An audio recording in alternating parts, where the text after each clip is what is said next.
स्वागत है आपका हमारे चैनल पर। आज हम बात करेंगे एक ऐसे समझौते के बारे में जिसने भारत और पाकिस्तान के बीच के बंटवारे को लेकर दशकों तक शांति बनाए रखी। जी हाँ, हम बात कर रहे हैं सिंधु जल संधि की। तो आइए जानते हैं आखिर ये संधि कब हुई, क्यों हुई और आज के समय में इसकी क्या अहमियत है। चैनल पर नए आए हैं तो चैनल को सब्सक्राइब करिए, बेल आइकन को प्रेस कीजिए। वीडियो की क्वालिटी थोड़ी अच्छी नहीं हो सकती है बट इन्फॉर्मेशन आपको मिलेगी। वीडियो को अंत तक जरूर देखिएगा क्योंकि हम आपको बताएंगे कि पाकिस्तान के ऊपर इस संधि जल समझौता को रद्द करने का क्या असर पड़ेगा, क्या क्या स्थिरता पैदा हो सकती है। और इस वीडियो में सिंधु नदी के इतिहास को भी हम जानेंगे। सिंधु नदी का इतिहास क्या है, इसके मुख्य बिंदु क्या है, और अगर भारत इस संधि को हमेशा हमेशा के लिए तोड़ देता है तो पाकिस्तान के ऊपर क्या असर पड़ेगा। तो चलिए शुरू करते हैं। सबसे पहले जानते हैं इस वीडियो में सिंधु नदी का इतिहास।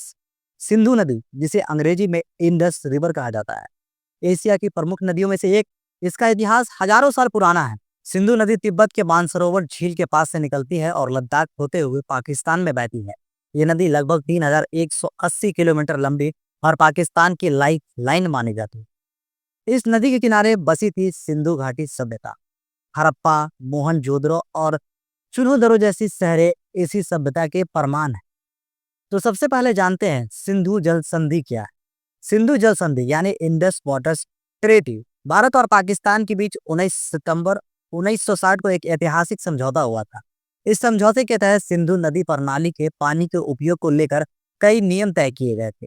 भारत और पाकिस्तान के बंटवारे के बाद यानी 1947 के बाद दोनों देशों के बीच नदियों के पानी के बंटवारे को लेकर काफी तनाव था, क्योंकि पंजाब क्षेत्र की कई महत्वपूर्ण नदियां जैसे कि सिंधु, झेलम, चिनाब, रावी, व्यास और सतलुज भारत से निकलती है लेकिन पाकिस्तान से होकर बहती है। शुरुआत में भारत ने अपने हिस्से के पानी को इस्तेमाल करना शुरू किया, जिससे पाकिस्तान को डर हुआ कि कहीं भारत पानी रोक न ले, क्योंकि अगर भारत ने पानी रोक लिया तो पाकिस्तान बर्बाद हो जाएगा। ऐसे में विवाद को सुलझाने के लिए विश्व बैंक ने मध्यस्थता की भूमिका निभाई। इस संधि के मुख्य बिंदु थे, उन बिंदुओं पे भी हम नजर डालते हैं। तीन पूर्वी नदियां रावी, व्यास और सतलज भारत को दी गई। तीन पश्चिमी नदियां झेलम, चिनाब और सतलुज पाकिस्तान को दी गई। इसे अब तक सबसे सफल संधि माना जाता था। हालांकि पाकिस्तान को मुख्य रूप से पश्चिमी नदियों का पानी मिला है, लेकिन भारत को भी कुछ अधिकार दिए गए, जैसे कि हाइड्रो पावर प्रोजेक्ट्स। भारत बिजली परियोजनाएं बना सकता है, सिंचाई के लिए इन नदियों के पानी का उपयोग कर सकता है। अगर भारत संधि को तोड़ता है तो पाकिस्तान पर इसका असर क्या होगा, अब उन पे बात करते हैं। सबसे पहले पाकिस्तान के ऊपर जो भारी असर पड़ेगा वो पड़ेगा पाकिस्तान के कृषि पे, एग्रीकल्चर पे। पाकिस्तान की लगभग 80% कृषि भूमि सिंधु नदी पर निर्भर है। अगर पानी रुक गया तो खेती बर्बाद हो जाएगी, और अगर खेत बर्बाद हुई, अनाज नहीं हुआ, तो पाकिस्तान बर्बाद हो जाएगा। पीने के पानी की किल्लत। पाकिस्तान के शहरों और गांवों में पीने का पानी भी सिंधु नदी से आता है। काफी पानी इसी नदी का यूज होता है। इससे वहां पे पानी की भारी संकट खड़ा हो सकता है। बिजली उत्पादन में गिरावट हो सकती है। पाकिस्तान में कई बड़े डैम जैसे मंगला डैम और तरबेला डैम सिंधु नदी पर बने हैं। बाकी पानी की कमी से बिजली उत्पादन ठप हो सकता है। आर्थिक संकट। कृषि और ऊर्जा संकट के कारण पाकिस्तान की अर्थव्यवस्था डगमगा सकती है।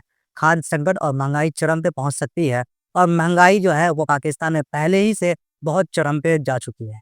राजनीतिक अस्थिरता और तनाव पैदा हो सकती है। पानी जैसे मुद्दे पर भारत और पाकिस्तान के बीच तनाव बढ़ सकता है, और यहाँ तक कि ये सैन्य संघर्ष की स्थिति बन सकती है। भारत क्यों अब संधि को लेकर कड़ा रुख अपना रहा है, क्योंकि पाकिस्तान की तरफ से बार बार इस तरह के जो हमले हुए हैं आतंकवादियों के द्वारा, उससे भारत बहुत ज्यादा क्षतिग्रस्त हुआ है।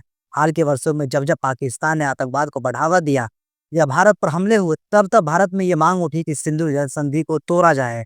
पुलवामा हमले के बाद भारत ने आसपास संकेत दिए थे कि पानी और खून एक से रद्द नहीं किया है। इसका रिजल्ट क्या होगा, क्या भविष्य में कुछ बदलेगा?